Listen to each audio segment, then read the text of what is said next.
Hi friends, welcome to my channel. ఈ వీడియోలో నేను డాండ్రఫ్ ట్రీట్మెంట్ కోసం ఎక్స్ప్లెయిన్ చేస్తున్నాను. దీనికి నేను కోర్నే ప్రొఫెషనల్ యాంటీ డాండ్రఫ్ కిట్ని యూస్ చేస్తున్నాను.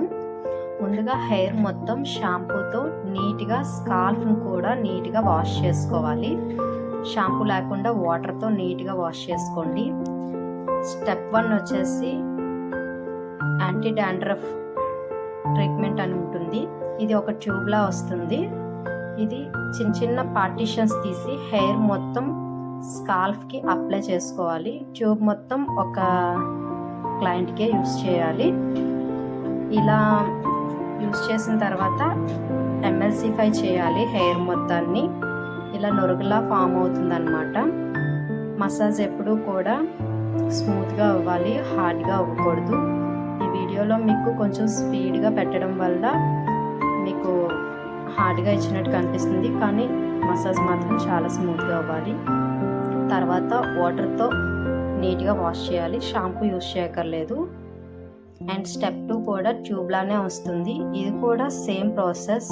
చిన్న చిన్న పార్టీషన్స్ తీసి హెయిర్ మొత్తం ఇలా నేను వీడియోలో చూపించినట్టుగా అప్లై చేసుకోవాలి. సేమ్ ఇది కూడా హెయిర్ మొత్తం అప్లై చేసుకున్నాక ఎంఎల్సిఫై చేయాలి. దీన్ని కూడా మసాజ్ సేమ్ ప్రాసెస్. స్మూత్గా మసాజ్ ఇచ్చుకోండి. మసాజ్ ఎప్పుడు కూడా హార్డ్గా అవ్వకూడదు, మళ్ళీ చెప్తున్నాను. ఇలా మసాజ్ ఇచ్చిన తర్వాత మళ్ళీ సేమ్ వాటర్తో నీట్గా వాష్ చేసుకొని కండిషనర్ అప్లై చేయాలి. ఇప్పుడు కండిషనర్ కూడా స్కాల్ఫ్కి పెట్టకూడదు, ఓన్లీ హెయిర్కి మాత్రమే పెట్టాలి. తర్వాత వాటర్తో నీట్గా వాష్ చేసుకోవాలి. తర్వాత ఇందులో 3rd స్టెప్ టానిక్ అనేది వస్తుంది.